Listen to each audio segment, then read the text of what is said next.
നിന്നെ കൊല്ലാൻ 9,000 രൂപയുടെ കൊട്ടേഷനാണ് എനിക്ക് തന്നിരിക്കുന്നത്. ഞാൻ ഒരു 10,000 തന്നെ വെറുതെ വിടും. 10,000 9,000 അതാ കൂടുതൽ. അവസാനമായിട്ട് എന്തെങ്കിലും ആഗ്രഹമുണ്ടോ? കാണൂല, എനിക്കറിയാം.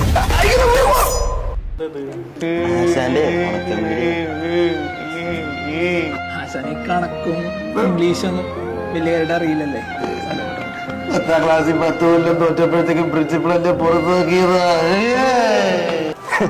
കണ്ടില്ലേ, ഈ അവസ്ഥ നിങ്ങൾക്ക് വരണ്ടെങ്കിൽ നന്നായി പഠിച്ചോ. നന്നായിട്ട് പഠിക്കാൻ മെന്റർ ബി തന്നെയാ ബെസ്റ്റ്.